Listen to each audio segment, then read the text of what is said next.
y poder compartir siempre información de valía. Entonces, no me queda más nada que darle la bienvenida al licenciado José de Puy, fisioterapeuta, que labora con nosotros aquí en la Clínica Kinesis, y en el día de hoy está dándonos un importante tema sobre lo que es el abordaje terapéutico del complejo articular del hombro. Bienvenido, José.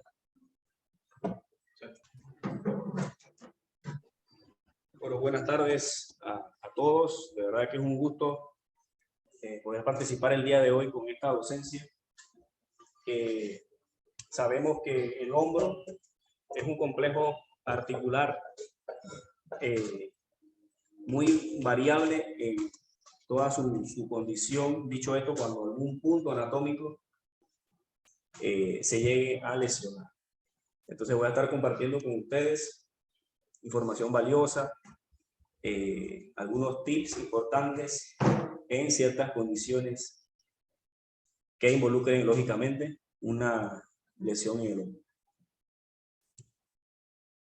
No sé si me escuchan, si pueden escribir ahí, por favor.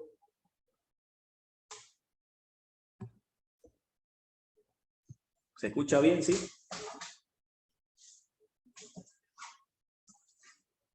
De los que están, no se puede ver de los que están conectados. Muy bien, como repaso anatómico tenemos el complejo articular del hombro, que comprende básicamente, como pueden observar en la imagen, las articulaciones esternoclavicular, acromioclavicular, glenumeral, subdeltoidea, coracoacromial y escápulo torácico. Dicho esto, nos encontramos entonces con un complejo muy importante que involucra gran cantidad de zonas óseas, lógicamente. Dicho esto, podemos entonces tomar en cuenta todos esos puntos cuando localicemos mediante pruebas ortopédicas alguna lesión específica en algunas de estas articulaciones. Es importante mencionarles que de paso siempre hay que rectificar información en los tratamientos, para plantear un tratamiento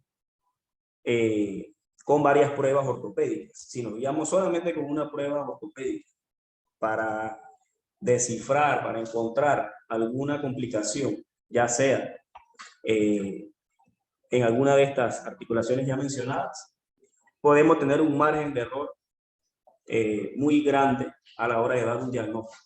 Tenemos que tener siempre como sustento varias pruebas ortopédicas para descartar diferentes complicaciones.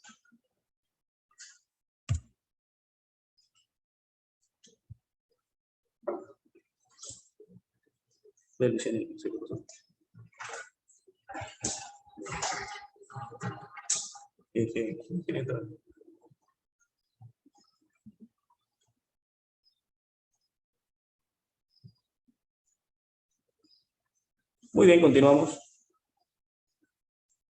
El temario que va a estar abordando el día de hoy, vamos a hablar algo de fisiopatología del hombro, unas técnicas de abordaje manual y, en mi concepto, algo súper importante que es el control motor escapular. Tenemos entonces una fisiopatología donde podemos mencionar, como pueden observar, en grande aparece lesión del manguito rotador.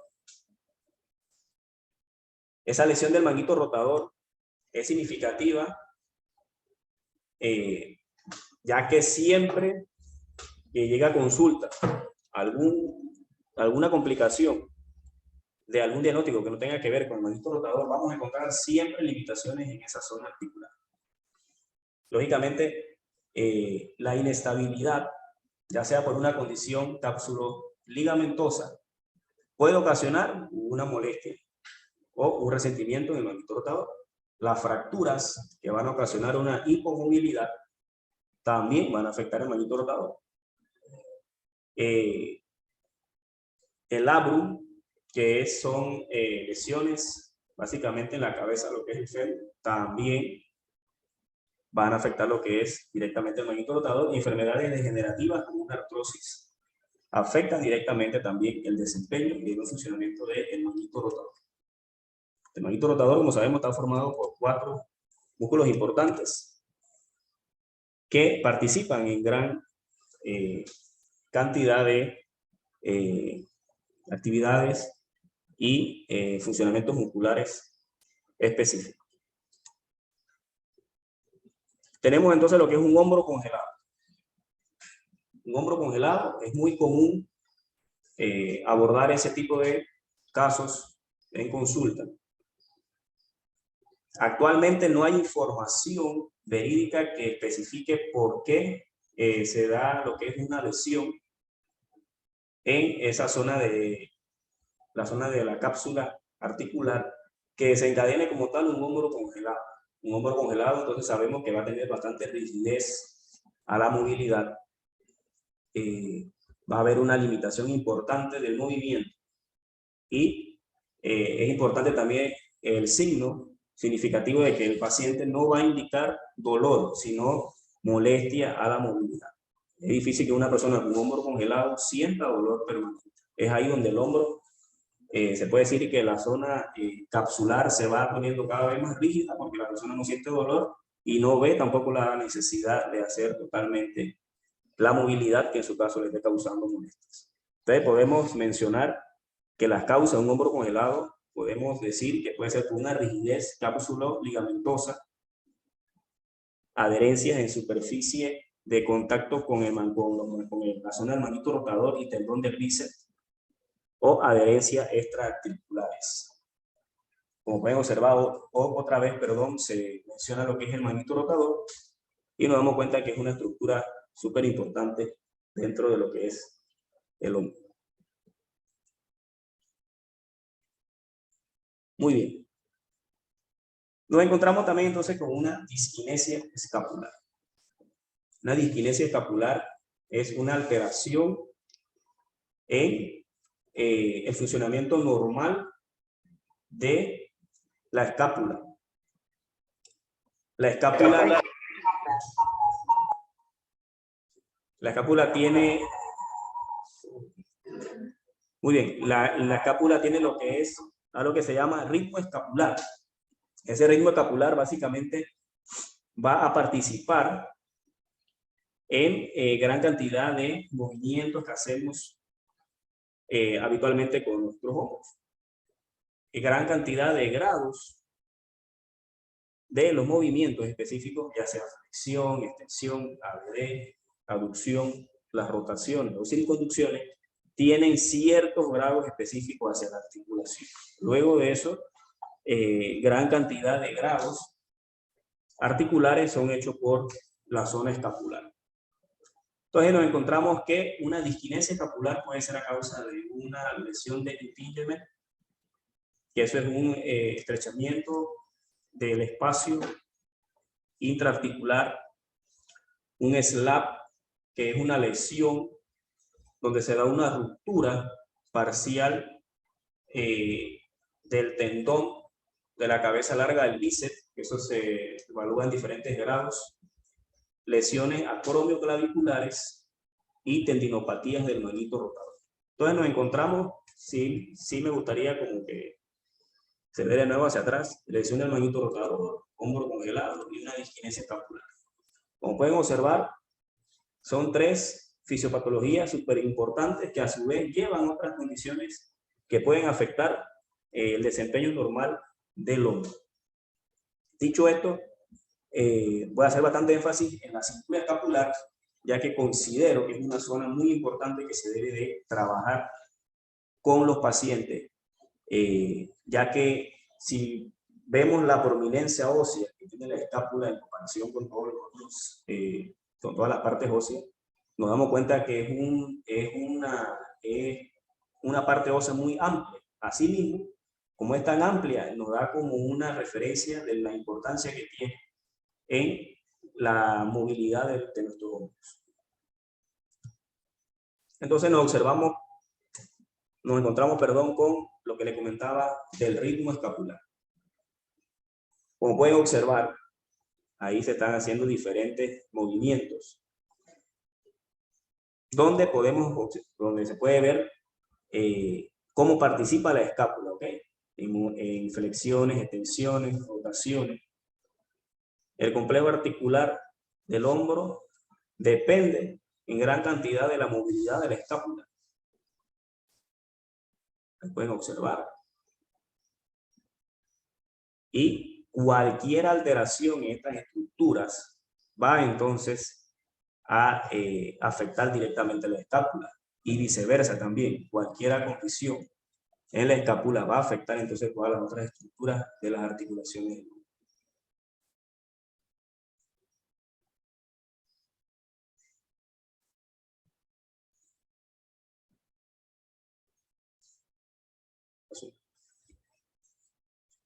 Muy bien. Dicho esto, la forma de abordar ciertas lesiones, ciertas complicaciones en el hombro, pueden ser básicamente con técnicas manuales, técnicas de terapia manual. Las técnicas articulares de terapia manual podemos mencionar el concepto Maitland, el concepto Mulligan y el concepto de Calder. Eso dentro de las técnicas de terapia manual articulares. Y la técnica de tejido blando, ya entonces, esa la dejamos aparte, pero esas son técnicas de fricción sobre el tejido, ciliax, masajes de técnica de liberación del tejido de fascia. Son técnicas sobre músculos y tendones y en algunas ocasiones sobre algunos puntos de ligamento. Sobre todo ese tejido blando que forma parte de la articulación. Muy bien. Entonces vamos a hablar de esas tres técnicas articulares que se pueden hacer como abordaje manual en una lesión del hombro. Muy bien, tenemos el concepto Maitland. Es bien interesante esta parte porque este concepto básicamente se basa en las movilizaciones pasivas que en todo caso en algún momento como fisioterapeutas hemos hecho pues lógicamente algún grado de movilización en donde no queramos causarle aumento del dolor al paciente. Nos encontramos con un paciente con un hombro congelado, que el dolor se le intensifica cuando llega a los 120 grados de flexión de hombro. Dicho esto, se hacen las evaluaciones previas y se anota esa cantidad de grados que está causando dolor. El concepto Maitland busca que el movimiento y la amplitud se dé progresivamente, ¿ok? Entonces, básicamente, en algún momento todos hemos hecho esta técnica, pero no sabíamos que estaba bajo ese concepto, en donde uno cuida de no causar dolor en las primeras sesiones. Lógicamente que estamos haciendo entonces toda esa parte pasiva, toda la parte pasiva del control de los síntomas en la primera sesión. Nosotros siempre tratamos de cuidar de que no aumente el dolor. Entonces, teniendo esto claro, nos dice que es una aplicación de técnica de terapia manual en la que el principal objetivo es planificar las manipulaciones basadas en las respuestas de los signos y síntomas y los movimientos y las posiciones. Lógicamente, como se da en el abordaje inicial, el tejido va a comenzar a desinflamarse y la amplitud del movimiento se va a liberar. Entonces, ahí es donde entra ese concepto de progresivamente ir haciendo movilizaciones pasivas hasta alcanzar entonces un límite de recorrido articular completo. Como les mencioné anteriormente, se hace una entrevista detallada sobre el problema actual y las actividades diarias que ese paciente tiene como limitación. Lógicamente, pues, con toda la parte específica de la exploración física hacia toda esa zona articular. Y el concepto Maitland, entonces, maneja los siguientes tipos de movimientos. Grado 1, que es un movimiento escaso de amplitud de movilización. Como le decía, un hombro congelado, que el paciente me indica que a los 120 grados siente dolor, uno quizás va a llegar hasta los 100 grados, respetando esa referencia de dolor.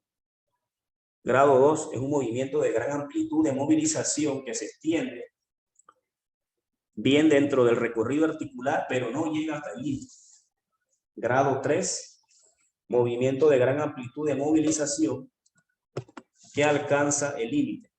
Grado 4, movimiento de poca amplitud en el límite del recorrido articular. Y los 4 grados juegan con las distintas barreras fisiológicas y patológicas del paciente. Esas barreras depende ya, lógicamente, de la condición de cada paciente, ya que sabemos que hay condiciones crónicas que a veces con un buen abordaje dan resultados en las primeras sesiones, y condiciones muy agudas a veces no evolucionan tan rápido como pensamos, porque hay que tomar en cuenta toda esa estructura articular que está comprometida. Entonces, el concepto Maitland en conclusión es un grupo de movilizaciones pasivas que van guiadas de acuerdo a la amplitud que se va ganando sesión a sesión con la mejoría del paciente.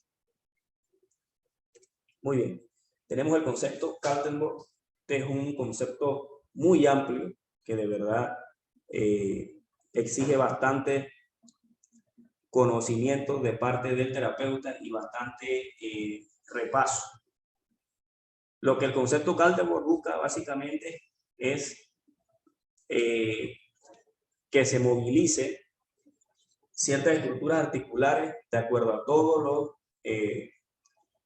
conceptos de la artrocinética. Y dentro de esto entonces viene esa regla del cóncavo convexo de las articulaciones en movilizaciones donde se desplaza un lado cóncavo sobre un lado convexo o un lado convexo sobre un lado cóncavo. El concepto Kaltenborn principalmente fue hecho para un abordaje de lesiones de tobillo. Se desarrolló mucho primero en esa zona articular y luego dio paso entonces a evaluaciones en otras zonas articulares. Dicho esto, entonces ahí se enmarca lo que es abordaje para la articulación del hombro. Igual, para desarrollar este concepto es una exhaustiva evaluación del movimiento de las articulaciones,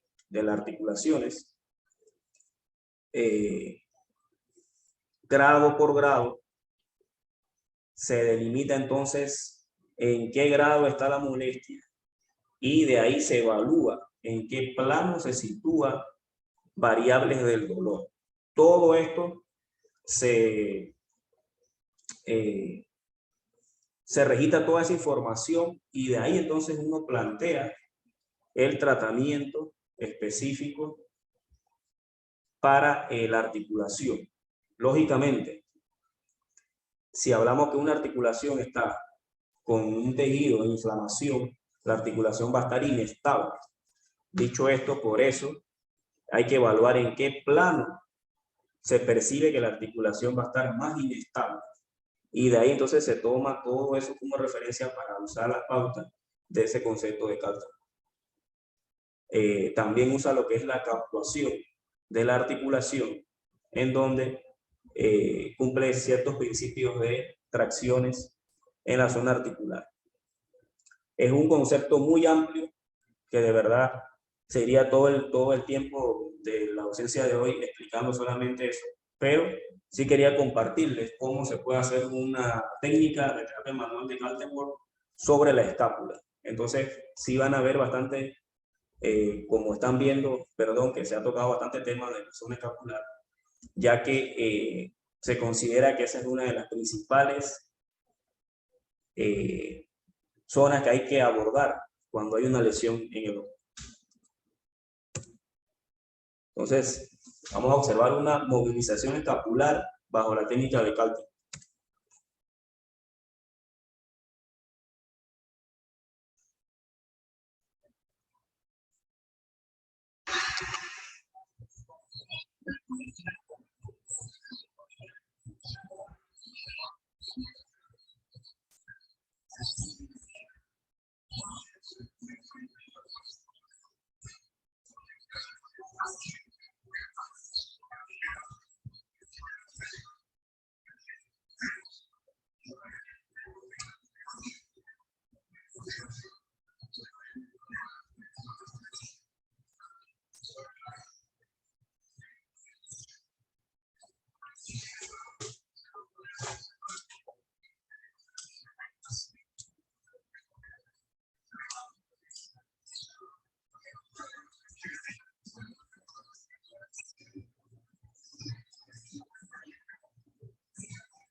Muy bien, como pudieron observar, la técnica utiliza una forma fácil donde se puede fijar la escápula y se realizan esas movilizaciones. Considero que es bastante fácil de manejar, ya que el paciente se percibe que va a estar en una posición cómoda. Es importante que se restablezca siempre la movilidad de la zona escapular, ya que tiende siempre a formarse bastantes contracturas en esa zona del ángulo inferior de la escápula. Por ahí, pues, lógicamente también tenemos como referencia que pasa esas fibras del músculo trapecio y es común que una lesión, por decirlo así, una lesión que esté más que nada sobre un músculo específico, vamos a hablar del subescapular, a la palpación sobre la escápula, en esa parte posterior,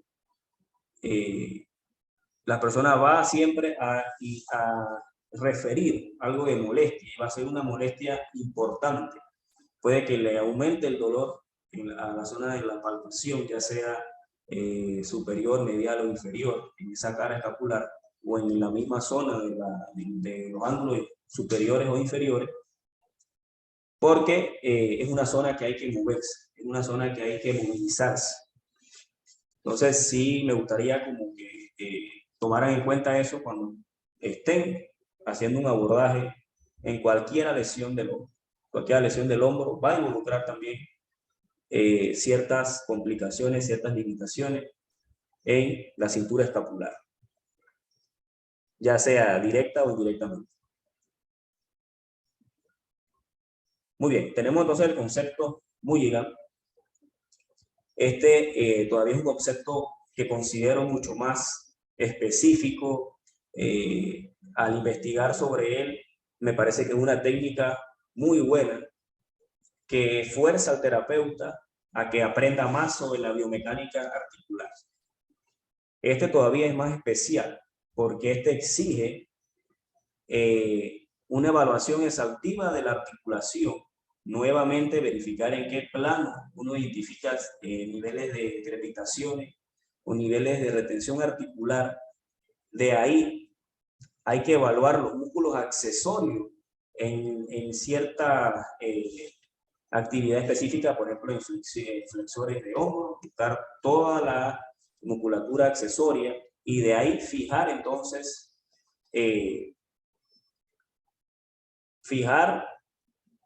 ya sea con soporte manual o con ligas, fijar ese plano que consideres que es el que hay que mejorar para que esa persona sienta alivio. Dicho esto, si la persona está cursando por... Entonces, en conclusión, es restablecer la articulación a su espacio neutro. Entonces, es bien sabido que cuando hay un compromiso en el hombro, la postura lógicamente se va a ver súper afectada. Vamos a ver personas con un hombro caído, con ciertos niveles de rotación que involucran hasta la zona dorsal. Vemos cómo la persona tiene un compromiso tan importante que toda esa zona está compensando.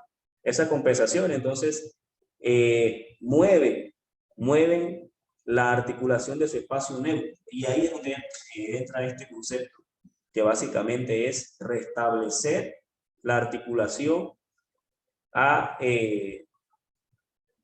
su espacio, como les había mencionado, neutro. O sea, es acomodar nuevamente la articulación. No estamos hablando de signos de luxación o de subluxación.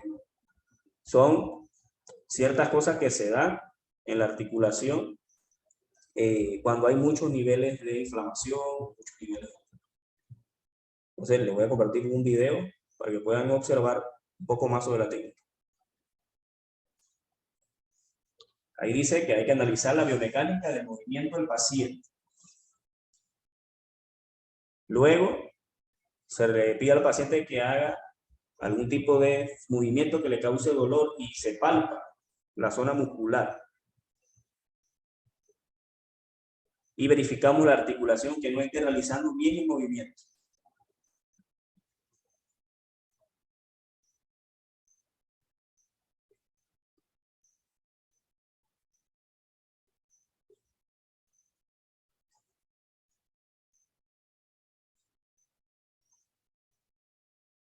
Ahorita en el video, ahí por ejemplo, se pudo observar que había algo de limitación en la abducción. Entonces ahí dice, al encontrarlo, tenemos que corregir la posición del segmento al mismo tiempo que el paciente realice el movimiento doloroso. Vamos a observar.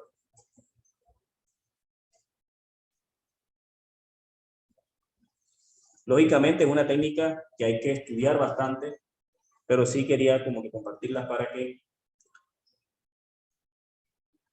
pudiesen observar eso, de cómo uno puede reposicionar una articulación. Ahí simplemente él fijó y ya la paciente está indicando que no hay dolor. Lógicamente, para él haber hecho eso, tuvo que haber evaluado previamente todo ese segmento articular para descifrar que era un movimiento en la abducción de ojo. Perdón, una lesión en el movimiento de abducción de ojo.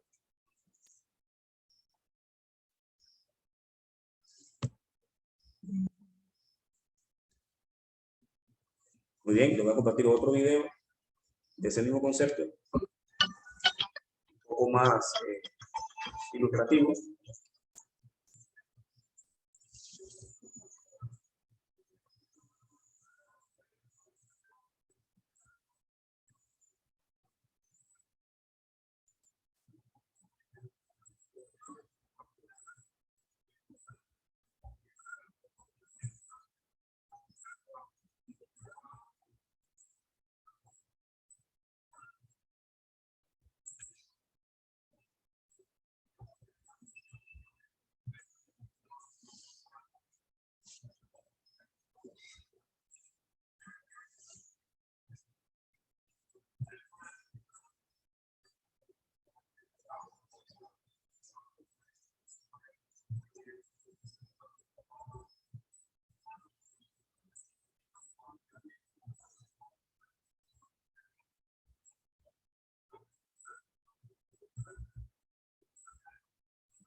Muy bien, el concepto Mulligan, como ustedes observan, es fijar la zona articular y hacer el movimiento seguro. Básicamente, en el abordaje que se realiza siempre en la práctica clínica, uno debe de fijar el segmento a la hora de movilizar. Como pueden observar, ahí ese principio está activo de fijar la articulación y realizar las movilizaciones pertinentes. Ellos se basan entonces en un reposicionamiento articular, fijando la articulación y trabajando entonces con la musculatura accesoria. Muy bien. Dicho esto, entonces, vamos a mencionar unos ejercicios importantísimos dentro de lo que es el control motor. Siempre que tengamos, como les estaba diciendo, una lesión en el hombro, cualquier estructura que esté lejos de esa zona escapular, aún así hay que fortalecer la cintura escapular.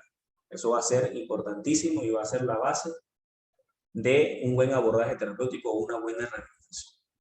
Dicho esto, tenemos este dato importante en donde a veces uno recibe al paciente la consulta con su diagnóstico previo en ortopedia o en fisiatría y nos enfocamos mucho solamente en esa zona articular y se nos olvida a veces la postura. Esto pasa mucho si nos encontramos frente a una persona que hace deporte, que vemos como que sí tiene una buena postura, pero aún así hay que trabajar y reforzar ciertos puntos para que esto se maneje antes de llegar a una fase de fortalecimiento. Recuerden que en un abordaje de cualquier tipo de lesión o alteración musculoesquelética, primero es el control de los síntomas, luego lograr que la persona llegue a esa fase de estiramiento y luego lógicamente la fase de fortalecimiento. Antes de eso hay que tomar ciertos aspectos que la persona tenga en esa postura, mejorar la postura y de ahí entonces ir avanzando progresivamente con lo demás. Eso se puede lógicamente trabajar en todo ese tiempo de tratamiento que el paciente esté utilizando. Entonces, vamos a ver aquí rápidamente, se ve que ahí en esa imagen se ve que hay una hipercifosis, hay un aumento ahí de la curvatura de la columna cervical y por ende eso va a ocasionar un estrechamiento en el espacio subacromial.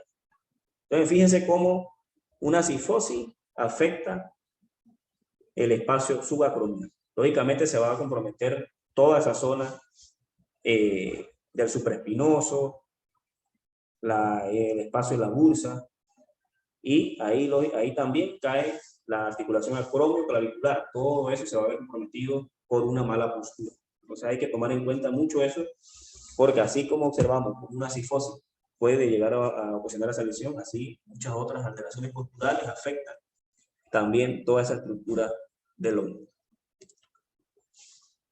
Muy bien. Entonces, hablamos de lo que es el control motor escapular. Son ejercicios de control motor bien ejecutados, como le explicaba, a la hora de comenzar con una rutina de fortalecimiento es importante que se tome en cuenta, que pueden ser siempre, ustedes pueden tomar en cuenta esto, siempre pueden empezar con una rutina de ejercicios isométricos. Existen los isométricos, los ejercicios concéntricos también, pero acá se hace bastante énfasis en ejercicios isométricos. ¿Por qué?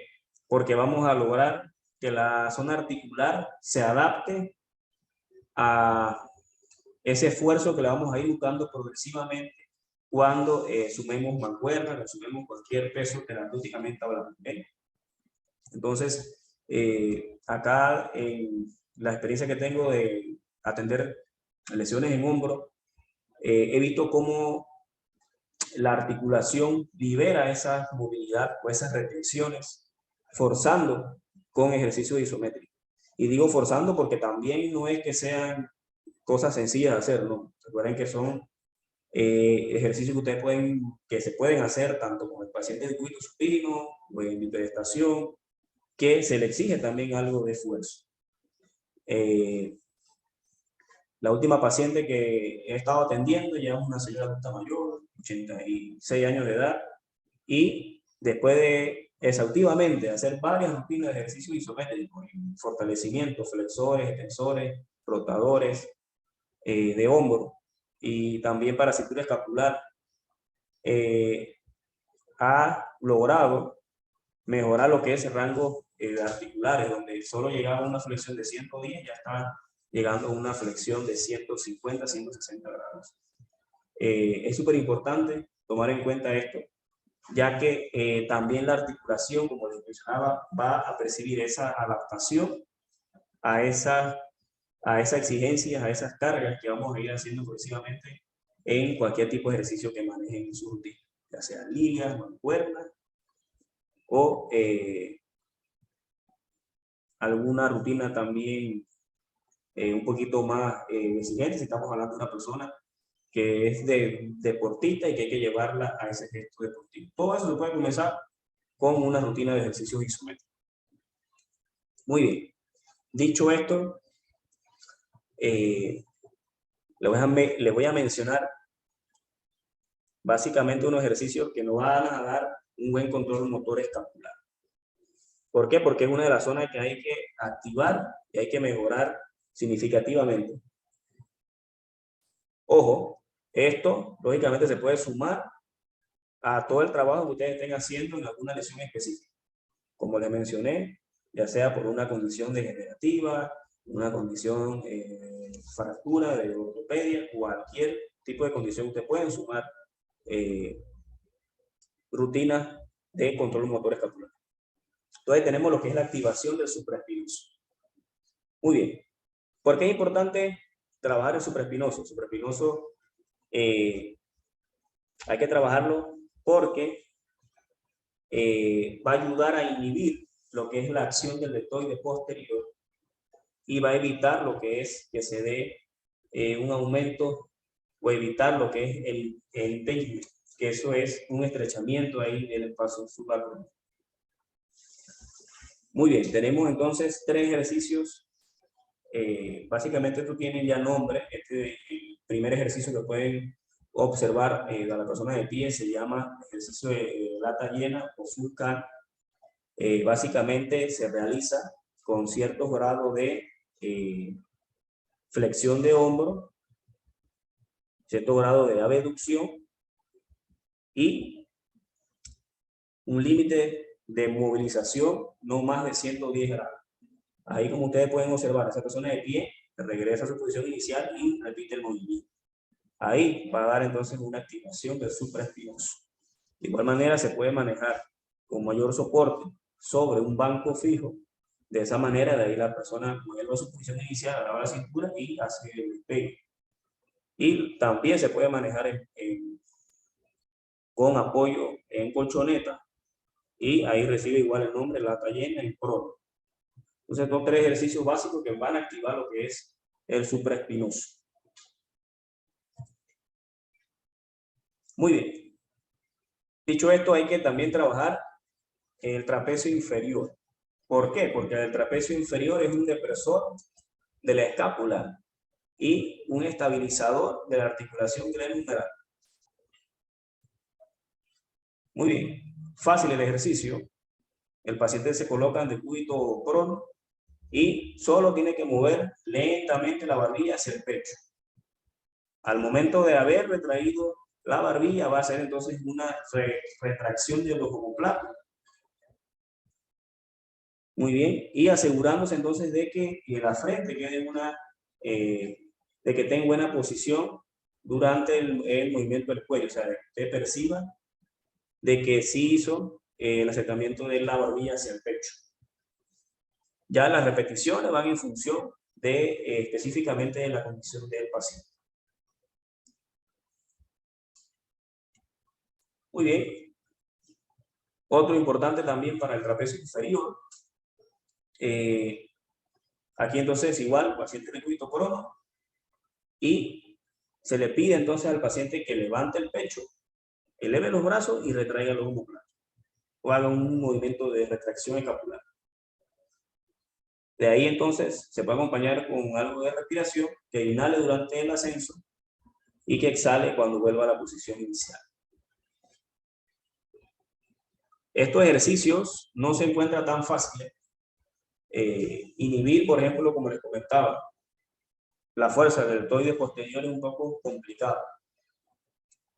Activar el trapecio inferior también, terapéuticamente hablando también, porque hay muchos ejercicios que se pueden hacer con barra y todo lo demás, pero eso ya estamos hablando a nivel de un entrenamiento de gimnasio y todo lo demás. Pero esto es más acá pues en el campo de la terapia. 2 ejercicios para trapecio inferior. Importantísimo entonces la activación del serrato anterior. ¿Por qué? Porque el serrato anterior es un estabilizador nuevamente de la cintura escapular.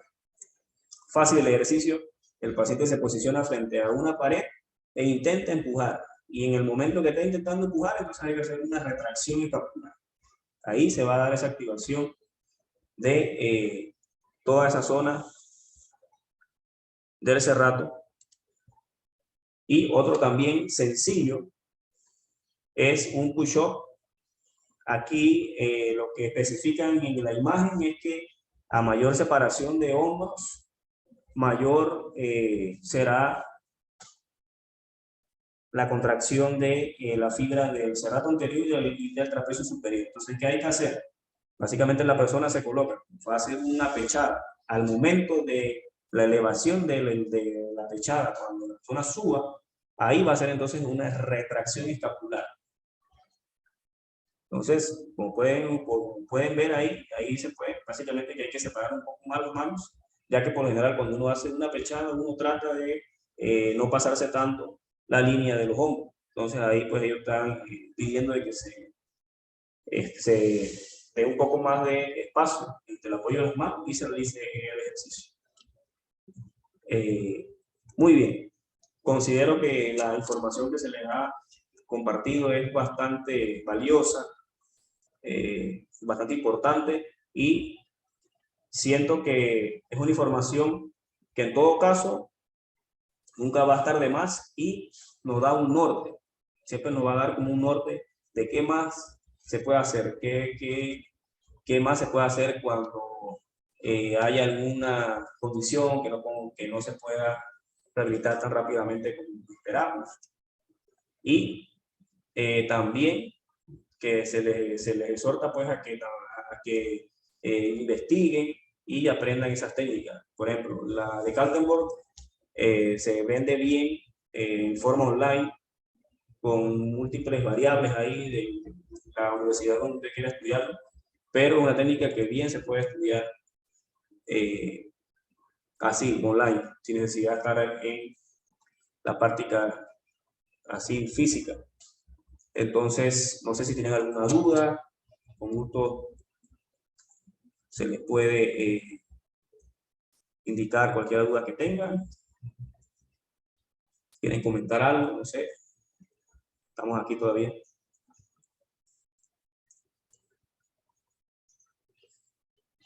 Bueno, muy bien, José, excelente, felicidades.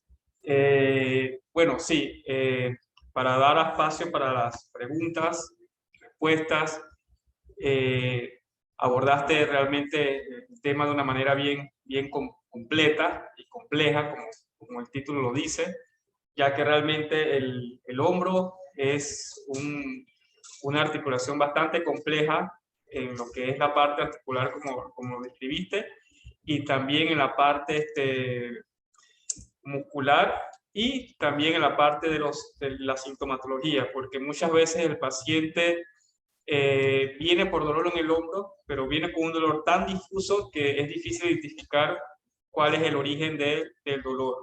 Y una vez que se va disminuyendo la sensibilidad del dolor, es que van apareciendo con exactitud los puntos que originaron ese dolor.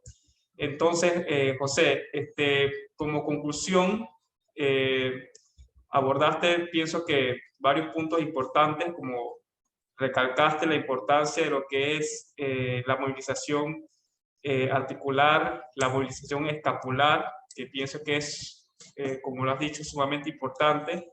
Abordaste algunas técnicas específicas como la de Mulligan y otros conceptos que nos ayudan a entender por qué es tan importante ver el hombro como más allá de la articulación glenohumeral, que muchas veces lo que generalmente nos sucede a los terapeutas, que solamente vemos, cuando hablamos de hombro, nos centramos en la articulación glenohumeral, cuando en realidad es mucho más complejo de eso, como lo ha mencionado.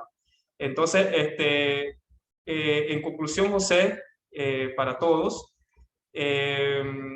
¿cuáles serían tus consideraciones finales cuando se te presenta, por lo menos en tu práctica clínica, se te presenta un paciente con dolor en el hombro?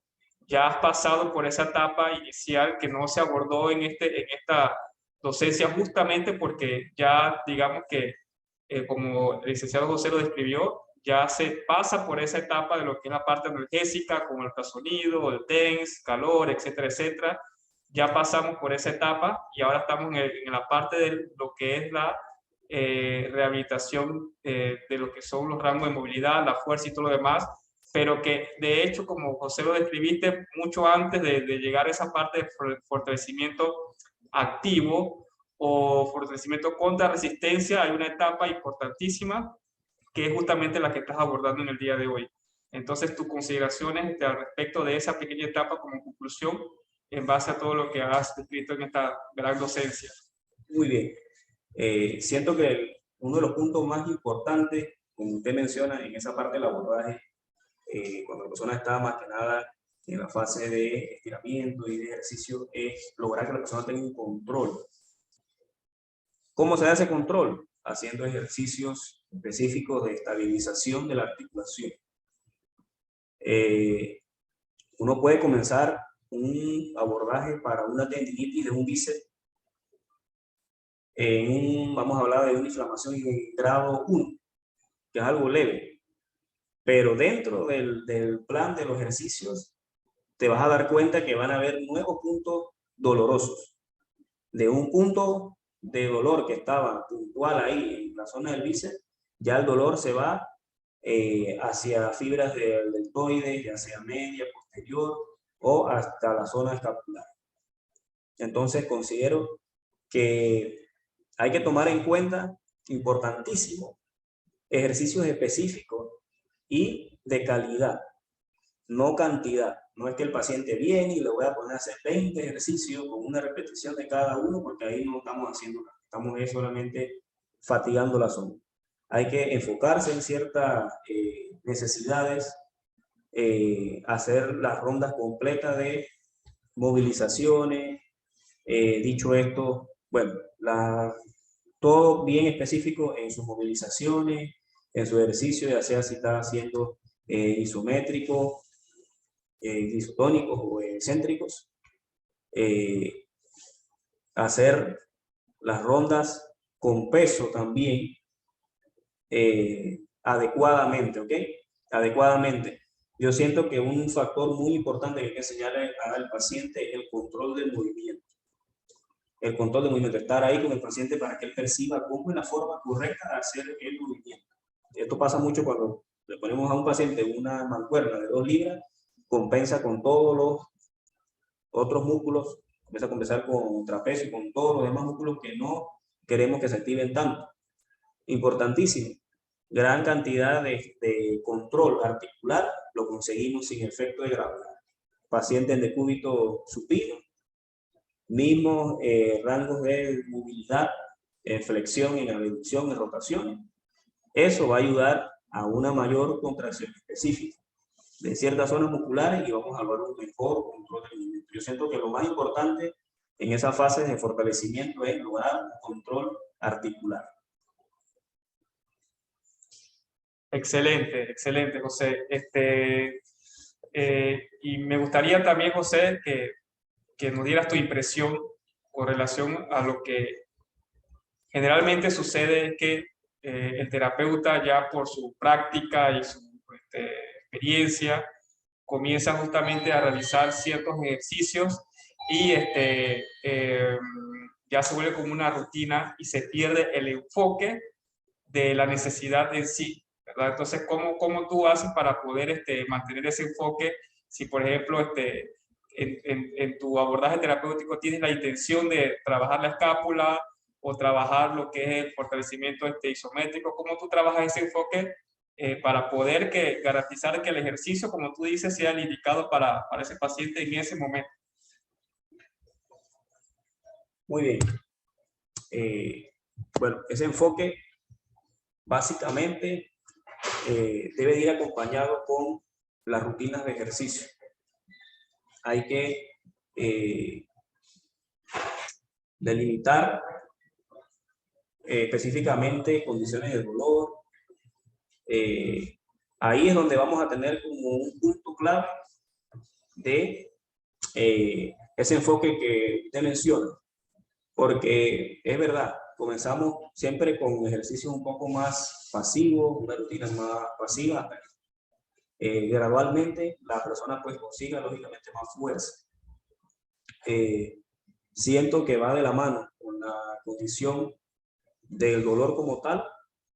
Ahí específicamente con sentido común, yo siento que hay que tener mucho sentido común a la hora de que un paciente esté haciendo algún tipo de ejercicio, porque ya hay que cuidar mucho la forma en la que el paciente está haciendo el ejercicio y específicamente qué queremos trabajar.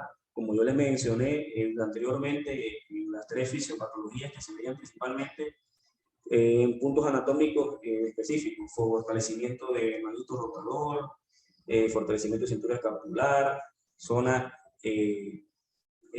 también importante que se me estaba pasando, que ahí estamos hablando más ya del tratamiento, las articulaciones vecinas, que trabajar siempre también codo, si es una condición específica sobre bíceps o sobre tríceps. También hay que tomar en cuenta la importancia de que el paciente reciba un plan caser de las atenciones tempranas. Sesión 3, 4, 5, el paciente ya debe estar con una estricta rutina en casa, que sí se puede hacer un abordaje bien completo de una rutina para un paciente en casa donde se puedan atender todas esas necesidades. Porque se sabe que muchas personas indican que no tienen tiempo, todo lo demás, pero siento que con bastante tiempo en el tratamiento se puede dejar al paciente de una rutina. Considero que fisiológicamente, como hay estudios que dicen que después de 3 meses el cuerpo logra captar las rutinas de fortalecimiento que estás haciendo en la articulación, siento que es muy importante lo que usted acaba de mencionar, de que el paciente se maneje con una rutina casera. Una rutina casera. Excelente, excelente, José. No sé si alguien más tiene alguna pregunta, alguna duda. Vamos a dar un tiempo de 1 minuto para ver si alguien más tiene alguna pregunta. Si no, damos por concluida la excelente docencia del licenciado José de Puy en el día de hoy. Reiteramos el agradecimiento a todos los que pudieron participar en la docencia del día de hoy, y también invitarlos a las próximas docencias que vamos a estar realizando ya para este mes de marzo que se aproxima. Vamos a estar realizando otras docencias internas y externas. También se aproxima el mes de lo que es el aniversario de la clínica y estamos preparando también un día de docencias generales para que todos puedan participar. Así que los invitamos desde ya a todos y que también nos ayuden a correr la voz para que más y más colegas y pacientes y todo lo demás puedan beneficiarse de esta grandiosa información que estamos transmitiéndoles a ustedes por estos medios. Así que si no queda ninguna pregunta, damos por concluida la sesión del día de hoy, agradeciéndonos de corazón a todos, saludos y éxitos. Hasta luego.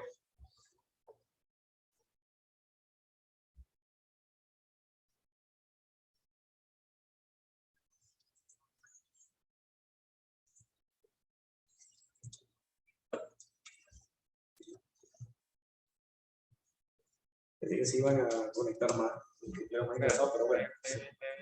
Espérate, déjame ver si el micrófono está cerrado.